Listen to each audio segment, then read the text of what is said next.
সিরিয়ার সাথে কিন্তু ইরান এবং ইরানের যে প্রক্সিগুলো আছে তাদের একটা শত্রুতা ছিল, এটা বাস্তব সত্য।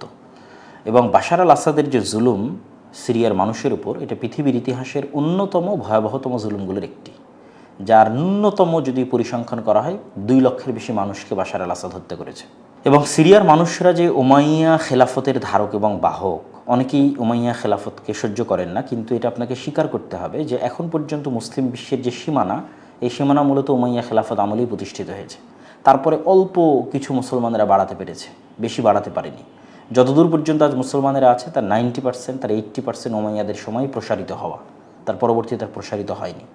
ফলত ইসলামের প্রচার এবং প্রসারে তাদের একটা ব্যাপক অবদান আছে, আর তাদেরই হেডকোয়ার্টার ছিল দামেস্ক। ফলত উমাইয়া খেলাফতের একটা ঐতিহ্য এবং ইতিহাস সিরিয়াতে আছে। সিরিয়ার আর একটা গুরুত্বপূর্ণ বিষয় হচ্ছে রাসূল সাল্লাল্লাহু আলাইহি ওয়াসাল্লামের দোয়া, যে আল্লাহুম্মা বারিক লানা ফি শামিনা, এবং তার হাদিস যে কিয়ামতের পূর্ব মুহূর্তে হকপন্থী দল যদি কোথাও থাকে সেটা সিরিয়াতে থাকবে, এবং কিয়ামতের পূর্ব মুহূর্তে মুসলমানদের যদি কোথাও হেডকোয়ার্টার হয় সেটা দামেস্কে হবে। এবং আরও একটি বিষয় ভৌগোলিকভাবে গুরুত্বপূর্ণ, সেটা হচ্ছে আমরা সবাই মসজিদ আকসাকে ভালোবাসি, ফিলিস্তিনকে ভালোবাসি, জেরুজালেমকে ভালোবাসি। এই মসজিদ আকসাই, জেরুজালেম, এই ফিলিস্তিন আপনি ভৌগোলিকভাবে যদি চিন্তা করেন, এখনও যদি ম্যাপে ঢুকে যে আপনি স্বাধীন করতে চান, সুলতান সালাহুদ্দিন আইয়ুবী কীভাবে স্বাধীন করেছিলেন, সিরিয়া এবং মিশরকে এক ছাতার অধীনে আনার মাধ্যমে উনি স্বাধীন করতে পেরেছিলেন। এবং আজও ভৌগোলিকভাবে তখনই ফিলিস্তিনকে আজাদ বা স্বাধীন করা সম্ভব যদি সিরিয়া আপনার হাতে থাকে, মিশর আপনার হাতে থাকে। তাহলে বুঝতেছেন যে সিরিয়ার গুরুত্বটা আসলে কোথায়।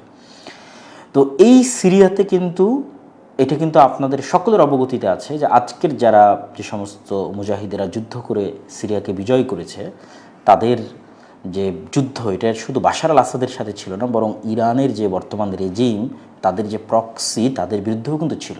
এই জন্য আমি বলতেছি, আপনি আহমাদ আশ-শারা'র যে ইন্টারভিউটা আছে সেটা দেখতে পারেন, অথবা কিছুদিন আগে আমাদেরও একজন ট্রাভেলার সিরিয়া ভিজিট করতেছে, আমি নামটা ভুলে গেছি, তারও কিছু ভিডিওগুলো দেখতে পারেন যে কী পরিমাণ জুলুম এবং নির্যাতন ওই সময়টাতে হয়েছে। আমরা যে আয়নাঘরের কথা বাংলাদেশে জানি, আর চেয়ে ভয়ঙ্কর বড় আয়নাঘর সিদনায়া, যেটা সিরিয়াতে ভয়ঙ্কর লোমহর্ষক, অন্তত জাস্ট সিরিয়ার যেটা আয়নাঘর সেটা আপনি স্টাডি করতে পারেন।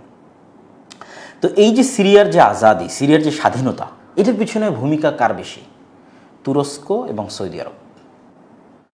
ওখান থেকেই মূলত তুরস্ক এবং সৌদি আরবের যে আজকের যে জোট এবং আন্ডারস্ট্যান্ডিং, এটার ব্যাকগ্রাউন্ডে কিন্তু সিরিয়ার ঘটনাগুলো আছে। সিরিয়াকে দাঁড় করানোর পিছনে, সিরিয়ার উপর থেকে স্যাংশন হটানোর পিছনে, সিরিয়াকে সামনের দিকে এগিয়ে নিয়ে যাওয়ার পিছনে, সিরিয়াকে স্থিতিশীল করার পিছনে, এবং এমনকি সিরিয়াকে স্বাধীন করার পিছনে এই দুটো রাষ্ট্রের ব্যাপক অবদান আছে।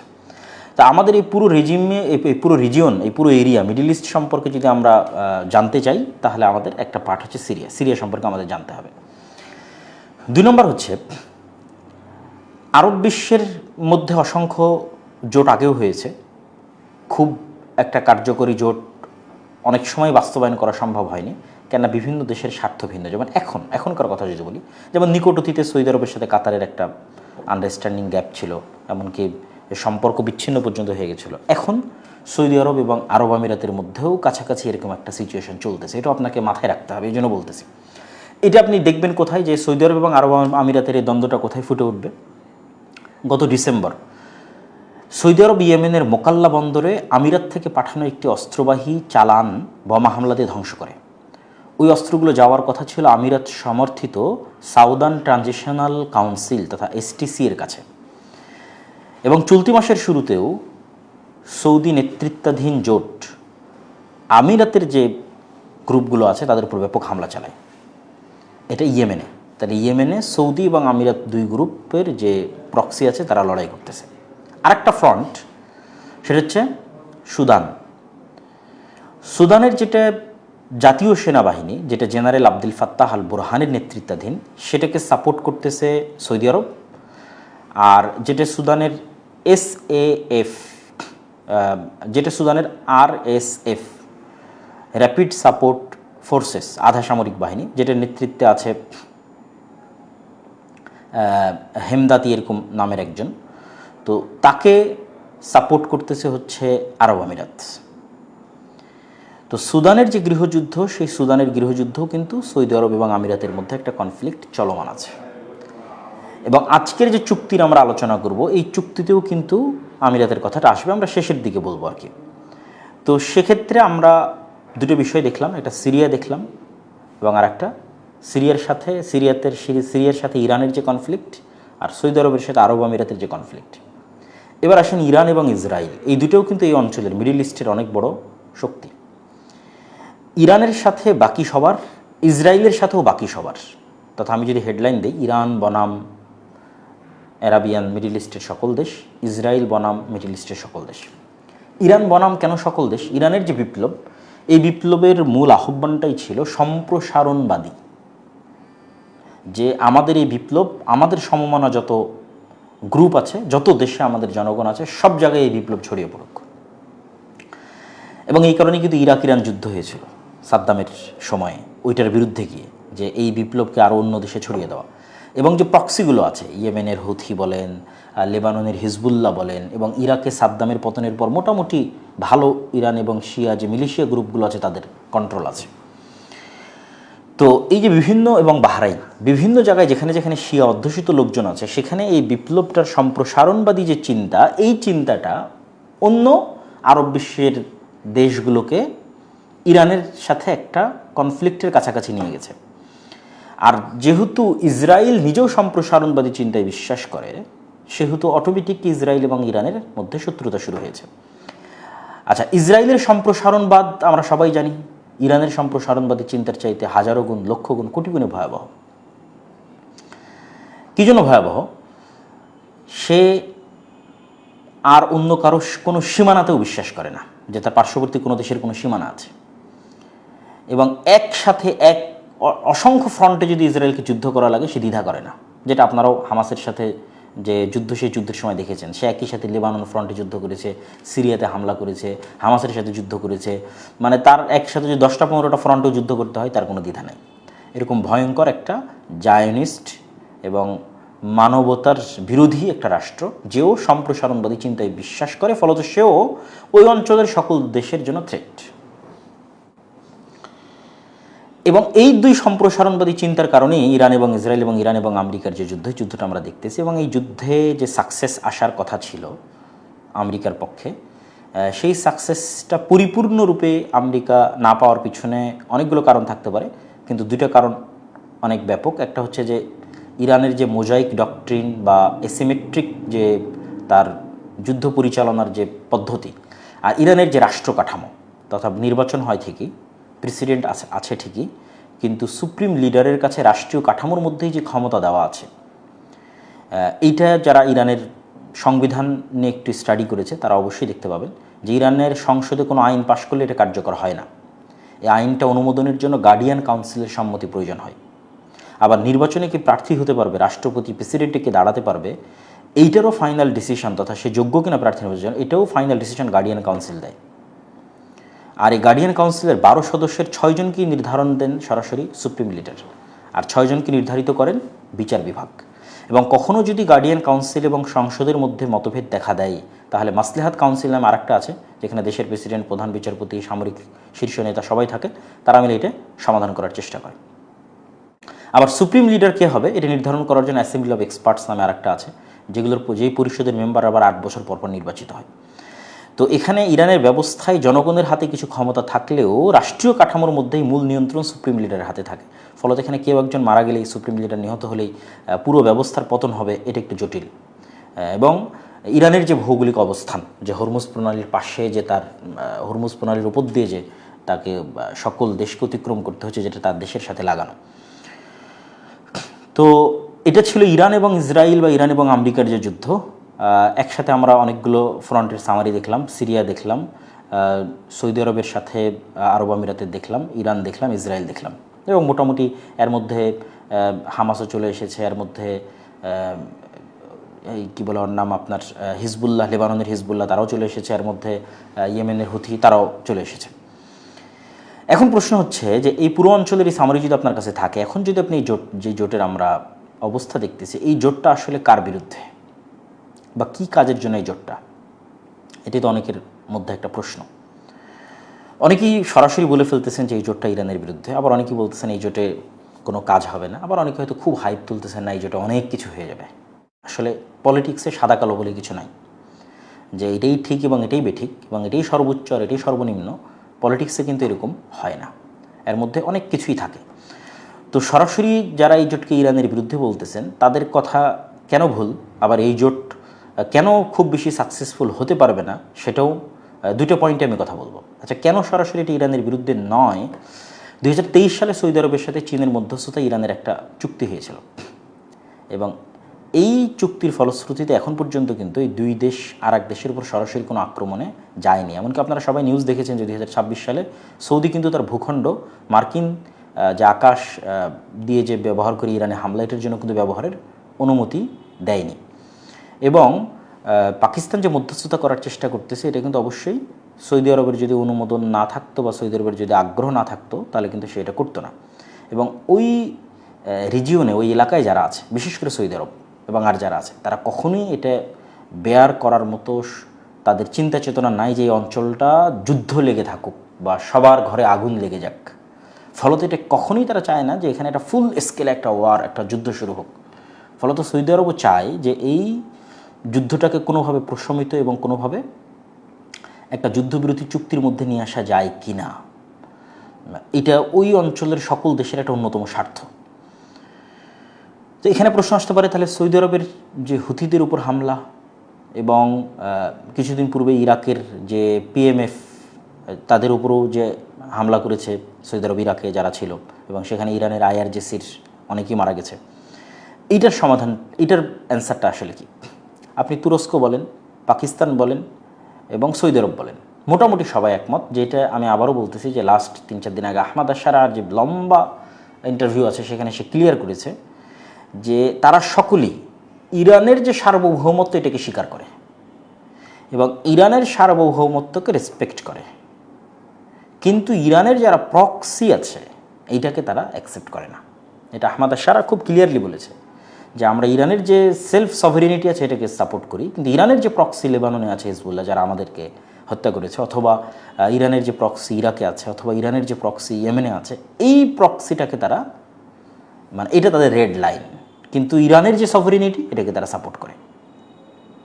এবং আমার ধারণা, আল্লাহু আলাম, আমি জানি না, যে এখন যারা ইরানের পলিটিক্যাল লিডার আছে, ধর্মীয় লিডার না বা আইআরজিসি না, পলিটিক্যাল লিডার আছে, তারাও কিছুটা এই ধারণার সাথে একমত। এবং আন্ডার টেবিলে যে কথোপকথন এবং যে যোগাযোগগুলো হয়, সেটার মধ্যে অবশ্যই এই আন্ডারস্ট্যান্ডিংটা আছে যে সরাসরি সৌদি যখন ইয়েমেনের হুতিতে আক্রমণ করতেছে হুতিদের, তখন সরাসরি ইরান গিয়ে সৌদি আরবে আক্রমণ করতেছে না, অথবা সৌদি আরব সরাসরি ইরানে গিয়ে আক্রমণ করতেছে না। এই একটা আন্ডারস্ট্যান্ডিং আছে যে ইরানের যে সভরিনিটি এটাকে সাপোর্ট করতেছে, কিন্তু ইরানের যারা প্রক্সি তাদেরকে সাপোর্ট করতেছে না। এইরকম একটা আন্ডারস্ট্যান্ডিং এবং ধারণা পরস্পরের মধ্যে আছে। তো বর্তমান চুক্তিটা আসলে কী জন্য? বর্তমান চুক্তির কোনো উপকার বা কোনো কার্যকারিতা আছে কিনা, এবং কী জন্য বর্তমান চুক্তিটা হচ্ছে?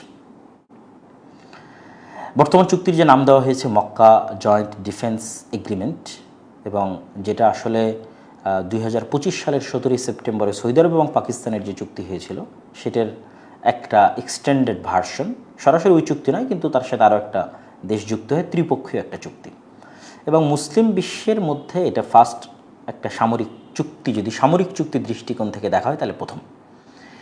এই চুক্তিটার প্রয়োজন কেন পড়ল? যখন ইরান এবং আমেরিকার মধ্যে যুদ্ধ শুরু হলো, তখন আরব বিশ্বের দেশগুলো যে দীর্ঘদিন গালফ ওয়ারের পরে তথা ইরাকের কুয়েত এবং আক্রমণের পরের যে যুদ্ধের সময়গুলো ছিল, ওই সময় থেকে নিয়ে আজ পর্যন্ত তারা যে আমেরিকার একটা নিরাপত্তা ছায়ার মধ্যে ছিল, এবং তাদের যে একটা আত্মবিশ্বাস ছিল যে আমেরিকা তাদেরকে যে কোনো রকমের হামলা থেকে রক্ষা করতে পারে এবং বাঁচাতে পারে, ইরান এবং আমেরিকার এই যুদ্ধে তাদের এই ধারণাটা অনেকটাই পাল্টে গেছে।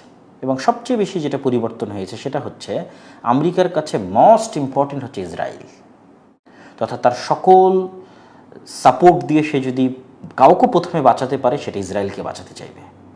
এবং ইসরায়েলকে বাঁচাতে গিয়ে যদি আর অন্য কোনো দেশকে সে বাঁচাতে না পারে, তাহলে সে বাঁচাবে না। তাহলে তার ইন্টারসেপ্টর তথা উপর থেকে মিসাইল আসলে সেটাকে যে ধ্বংস করবে নিচ থেকে, এটা যদি তার শেষ হয়ে যায়, শর্ট পড়ে, তাহলে আগে সৌদিকে দিবে, আগে কুয়েতকে দিবে, আগে দুবাইকে দিবে, আগে কাতারকে দিবে না, আগে ইসরায়েলকে দিবে, আগে ইসরায়েলকে দিবে।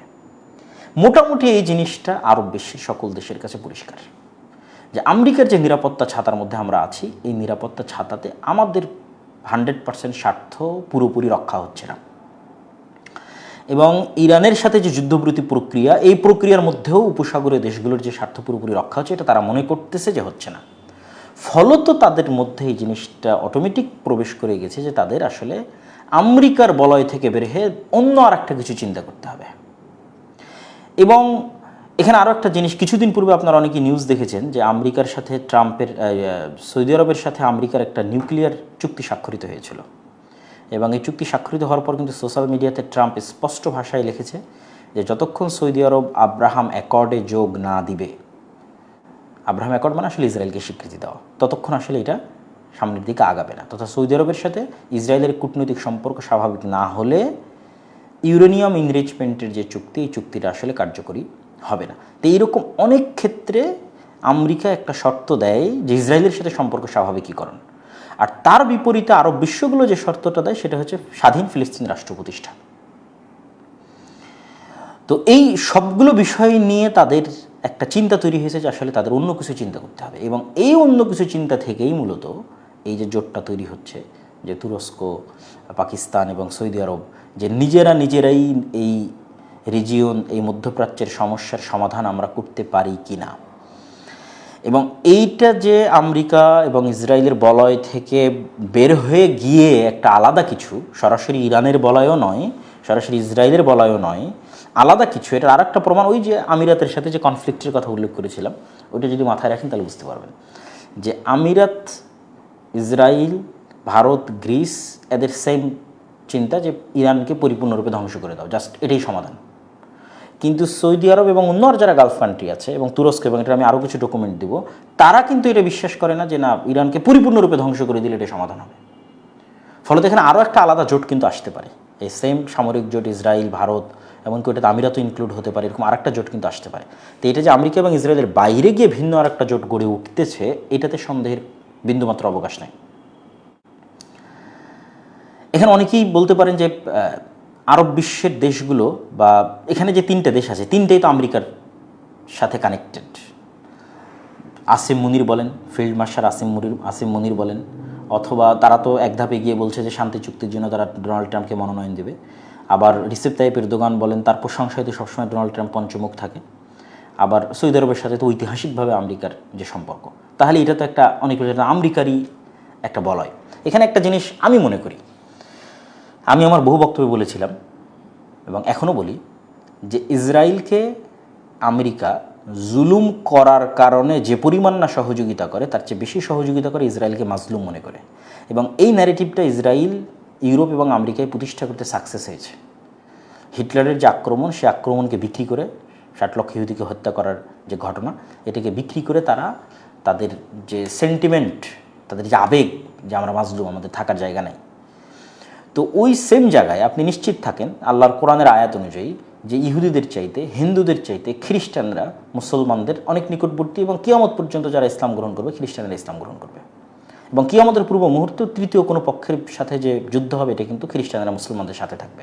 হ্যাঁ, পরবর্তীতে খ্রিস্টানরা আবার আলাদা হয়ে যাবে এবং খ্রিস্টানদের সাথে মুসলমানদের যুদ্ধ হবে, কিন্তু তারা বেশি নিয়ার টু দ্য মুসলমানদের বেশি কাছে।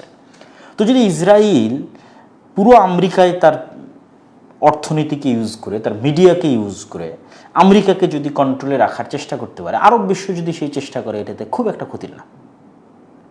তারাও যদি এই চেষ্টা করে যে আমরা আমেরিকাকে কন্ট্রোল করতে চাই টাকা পয়সা দিয়ে, যেভাবে হোক বুঝিয়ে, এবং এটার যে কিছুটা হলেও কার্যকারিতা আছে, এটা কিন্তু আমি বলতেছি না, পররাষ্ট্রমন্ত্রী যিনি আছে ইরানের, উনি কিন্তু স্বীকার করেছেন।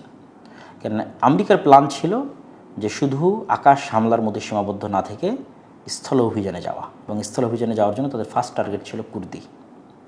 তো সেখানে কিন্তু তিনি এক সাক্ষাৎকারে স্বীকার করেছেন যে কুর্দি যোদ্ধাদের দিয়ে আমেরিকা এবং ইসরায়েল মিলে স্থল অভিযান চালিয়ে ইরানের ভেতরে যে ঢোকার চেষ্টা করেছিল, এইটা একমাত্র তুরস্ক এবং তুরস্কের ইন্টেলিজেন্স এবং তুরস্কের প্রেসিডেন্ট রিসেপ তাইয়িপ এরদোগান তাদের হস্তক্ষেপে এটা বাধাপ্রাপ্ত হয়। তাহলে তারা ইরানের সভরেনিটিকে স্বীকার যদি না করে, তাহলে এটা ট্রাম্পকে বুঝিয়ে এই স্থল অভিযান কুর্দিদের ইউজ করে না করতে, এটা ইরানের পররাষ্ট্রমন্ত্রীর সাক্ষাৎকার অনুযায়ী যে এটাতে তুরস্ক এবং তুরস্কের প্রেসিডেন্ট রিসেপ তাইয়িপ এরদোগানের অবদান আছে, যে ট্রাম্পকে সেটা বুঝাতে পেরেছে। তাহলে আপনি যদি কোনো একটা কিছু বুঝিয়ে আদায় করতে পারেন, যেটা দেখাচ্ছে ইসরায়েলও কী করতেছে, সে কোনো না কোনোভাবে ব্ল্যাকমেইল বুঝানো এবং বিভিন্নভাবে তার মিডিয়া, তার অর্থ সব কিছু ইউজ করতেছে, আমেরিকা পুরোটাই তাদের কন্ট্রোলে। তো এখান থেকে এই বিষয়টা আমাদের মাথায় নিতে হবে। এখন আমরা আসি যে এই জোটটা আসলে কতটা কার্যকর হবে। ইসরায়েলের যিনি সাবেক প্রধানমন্ত্রী নাফতালি বেনেট, তিনি এই চুক্তির অনেক আগেই একটা সাক্ষাৎকারে তিনি বলছেন, Turkey is trying to flip Saudi Arabia against us, এবং আরেক বাক্যে উনি বলছেন যে Sunni axis with nuclear Pakistan, যে তুর্কি একটা সুন্নি অক্ষ তৈরি করার চেষ্টা করতেছে সৌদি আরবকে সাথে করে এবং নিউক্লিয়ার পাওয়ার পাকিস্তানকে সাথে করে আমাদের বিরুদ্ধে, তথা ইসরায়েলের বিরুদ্ধে। এটা ইসরায়েলের সাবেক প্রধানমন্ত্রী নাফতালি বেনেটের একটা স্পষ্ট সাক্ষাৎকার, ভিডিও বার্তা আপনারা সার্চ দিলে পাবেন। তো এই জোটটার যে ন্যূনতম কার্যকারিতা আছে, এটা কিন্তু ইসরায়েলের সাবেক প্রধানমন্ত্রীর বক্তব্য থেকেই কিছুটা আইডিয়া পাওয়া যায়। কিন্তু অতটাও আশাবাদী হওয়ার মতো কিছু নাই। কি জন্য? যে এখন পর্যন্ত মুসলমানেরা যতগুলো জোট তৈরি করেছে, ওআইসি বলেন, D8 বলেন, GCC বলেন, ওপেক বলেন, কোনোটাই, আরব লীগ বলেন, সেইভাবে আসলে দিন শেষে ফাংশনাল করেনি।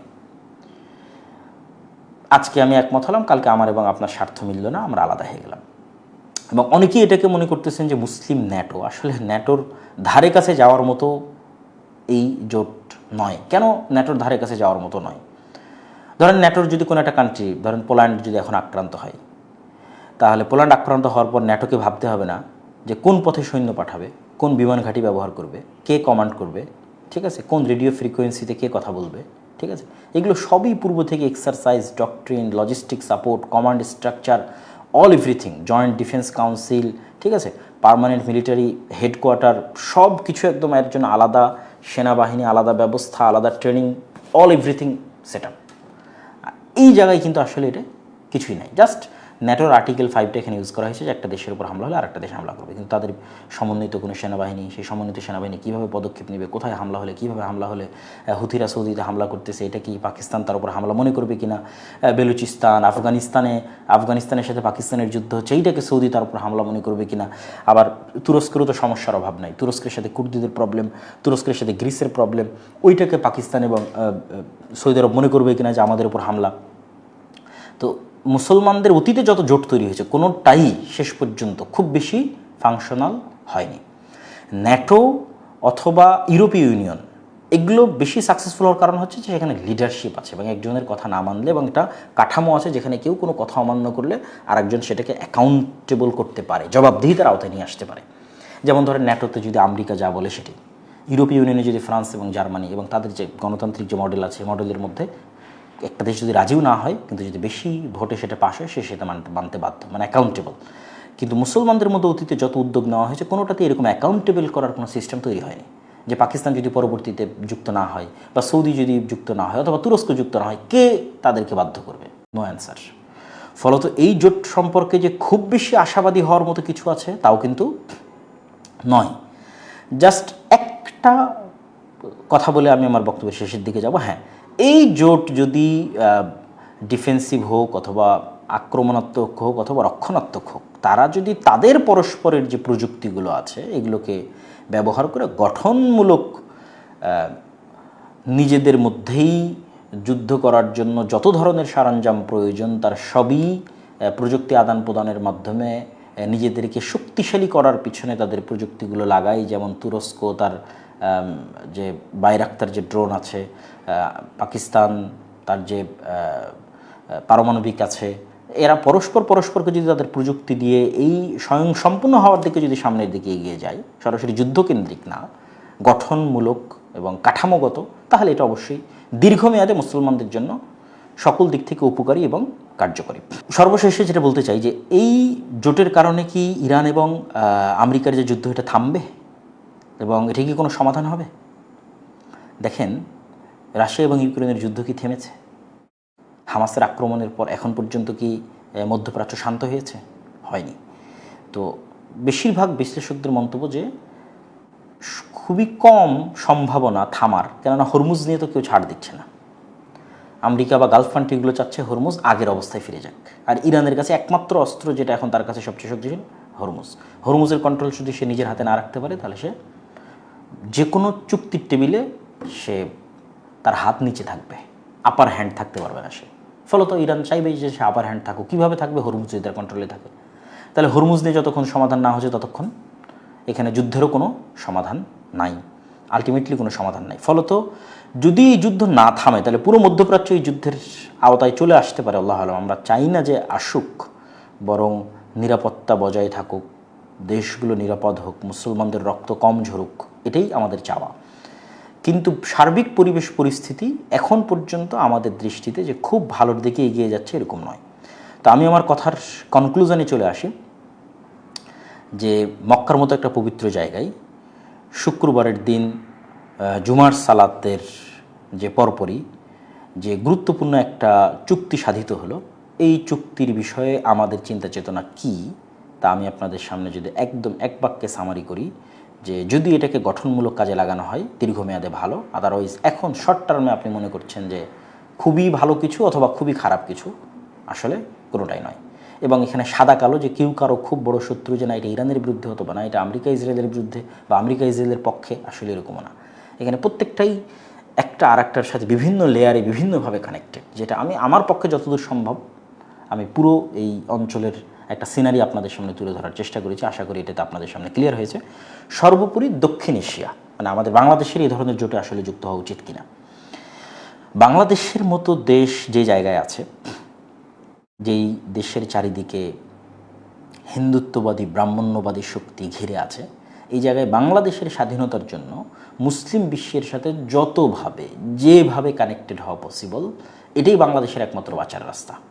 এবং আন্তর্জাতিক বিশ্বের সাথে, সেটা আমেরিকা হোক, সেটা চায়না হোক, সেটা ইউরোপ হোক, তাদের সাথে যত বেশি কানেক্টেড হওয়া যাবে তত আপনি এই যে ডিপেন্ডেন্সি, পার্শ্ববর্তী প্রতিবেশী রাষ্ট্রের উপর যে আপনার নির্ভরশীলতা, এটার থেকে বেরিয়ে আসতে পারবেন।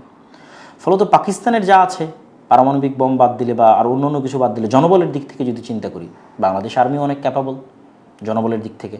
তাহলে যেই সার্ভিসটা পাকিস্তান দিতে পারবে, সৌদি আরবকে দিতে পারবে, অন্য আরব দেশকে দিতে পারবে, সেটা বাংলাদেশও দিতে পারবে।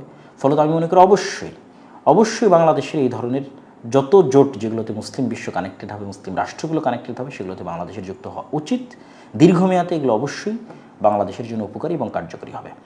তো আমি সর্বশেষে আপনাদের যদি কোনো প্রশ্ন থেকে থাকে, আমি আজকের এই সংক্ষিপ্ত যে লাইভ আপনাদের সাথে কানেক্টেড ছিলাম, এই লাইভে আপনাদের প্রশ্নোত্তরগুলো আমরা নিতে চাচ্ছি। আপনারা প্রশ্ন করতে পারেন এই রিলেটেডই। আজকে কোনো ফতোয়া বা মাসলা মাসাইল ওই রিলেটেড কোনো প্রশ্ন আপনাদের থেকে নিতে চাচ্ছি না। ভবিষ্যতে যদি আরও কখনো লাইভ করা হয় ইনশাআল্লাহ আমরা নিব। এই মুহূর্তে আপনারা যারা প্রশ্ন করতে চাচ্ছেন আমাদের আজকের এই টপিকের সাথে কানেক্টেড রেখে যে কোনো প্রশ্ন করতে পারেন। শাম অঞ্চলের জন্য যে দোয়া, সেটা সৌদি আরবের প্রতি কোনো দোষারোপ কিনা, এটা একজন প্রশ্ন করেছেন। দোষারোপ এই জন্য নয় যে ওই শেষ জামানার যে হাদিসগুলো, সেই হাদিসগুলোতে দেখবেন যে শামে মুসলমানদের পক্ষে লড়াই করার জন্য ওই যুগের সর্বশ্রেষ্ঠ অশ্বারোহী বের হয়ে আসবে মদিনা থেকে। তাহলে মদিনা ইন দ্যাট টাইম তথা লাস্ট পিরিয়ড তখন মদিনা মুসলমানদের সাথে কানেক্টেড এবং মুসলমানদের যে জীবন মরণ যুদ্ধ, সেই যুদ্ধের সাথে কানেক্টেড রাসূলুল্লাহ সাল্লাল্লাহু আলাইহি ওয়াসাল্লামের হাদিসের ভাষা অনুযায়ী। তো ফলত মক্কা এবং মদিনায় ইসলাম থাকবে এবং সিরিয়া এবং শামে ইসলাম থাকবে, এতে সন্দেহের বিন্দুমাত্র অবকাশ নেই। আর একভাবে বলতে পারেন মুহাম্মদ সাল্লাল্লাহু আলাইহি ওয়াসাল্লামের দারুল হিজরা এবং ইব্রাহিম আলাইহিস সালামের দারুল হিজরা। ইব্রাহিম আলাইহিস সালামের দারুল হিজরা হচ্ছে শাম, মুহাম্মদ সাল্লাল্লাহু আলাইহি ওয়াসাল্লামের দারুল হিজরা হচ্ছে মদিনা। এই দুই জায়গায় ইসলাম থাকবে কিয়ামত পর্যন্ত। একজন লিখেছেন যে আমাদের দেশে ইসলাম প্রতিষ্ঠা সম্পর্কে কিছু বলবেন। আমার এই টপিকের উপর অনেক লম্বা বক্তব্য আছে এবং আজকে যে টপিকের উপর আলোচনা করছি এরকম টপিকের উপর মাসিক আল ইতিসামে নিয়মিত সম্পাদকীয় থাকে। মাসিক আল ইতিসামে সমসাময়িক সকল ইস্যুর উপর প্রতি মাসেই সম্পাদকীয় আছে। যেমন এই মাসের সম্পাদকীয় আছে আপনার পার্বত্য চট্টগ্রাম, বঙ্গোপসাগর এবং আমেরিকা এবং চীনের সাথে যে করিডোরের চুক্তি এবং আমেরিকার সাথে যে বাণিজ্য চুক্তি, সেটা নিয়ে আলোচনা আছে। এবং তার আগের মাসের সম্পাদকীয়তে এইভাবে একটা সম্পাদকীয় আপনি পাবেন নির্বাচন কেন্দ্রিক, দুইটা সম্পাদকীয় গেছিলো মাসিক আল ইতিসামে, অথবা ইতিসাম লেখা ইংরেজিতে সার্চ দিলেও আপনি পাবেন। তো সেখানেও বিস্তারিত আলোচনা করা আছে যে আসলে আমাদের রোডম্যাপটা কী হওয়া উচিত, এবং আমি বহু বক্তব্য বলেছি। এটা নিয়ে ভিন্ন আরেকদিন টপিকে যদি আবারও কোনো দিন কথা বলার সুযোগ হয় বলবো ইনশাল্লাহ। ইরান এবং আরব এক হওয়ার সম্ভাবনা আছে কিনা, খুবই চমৎকার প্রশ্ন করেছেন। আসলে আদর্শিক দ্বন্দ্ব যেখানে থাকে সেখানে ফাইনাল একত্রিত হওয়া খুব কঠিন। তথা যতক্ষণ ইরান শিয়া আদর্শের উপর এবং যতক্ষণ সৌদি আরব সুন্নি আদর্শের উপর, ততক্ষণ একদম হৃদয়ে হৃদয়ে এবং অন্তরে অন্তরে মিল এটা হওয়া খুব কঠিন। এই যে এখন যেই লেভেল আছে এই লেভেলেরই আরেকটু বাড়তে পারে। যেমন এখনও তো এত ভয়ঙ্কর সিচুয়েশনের মধ্যেও তো ইরানও সরাসরি ক্লেম করেনি যে সে সৌদির বিরুদ্ধে ডাইরেক্ট কোনো অ্যাকশানে যাচ্ছে, হয়তো ছোটোখাটো বিভিন্ন আক্রমণ হয়েছে, কিন্তু সৌদিও কিন্তু ক্লেম করেনি যে সে ইরানে সরাসরি কোনো হামলায় যাচ্ছে। তো এই যে একটা আন্ডারস্ট্যান্ডিং লেভেল, এটার হয়তো আরও বেটার পজিশন আসতে পারে। কিন্তু যেটা আপনারা চিন্তা করতেছেন যে একদম এটা আদর্শিক যে মতবিরোধ, এই মতবিরোধের কারণে এটা এক প্রকার অসম্ভব। এবং এখানে আসলে অনেক রক্তের দাগ আছে, অনেক রক্তের দাগ আছে। এখানে সিরিয়াতে রক্তের দাগ আছে, ইরাকে রক্তের দাগ আছে, ইয়েমেনে রক্তের দাগ আছে। এত রক্তের দাগ নিয়ে বরং এটা বাড়তে পারে, দ্বন্দ্বটাই বাড়তে পারে, কনফ্লিক্টই বাড়তে পারে। সমাধান হওয়ার সম্ভাবনা তো বহু দূরের কথা, কনফ্লিক্টই ইন ফিউচারে বাড়তে পারে।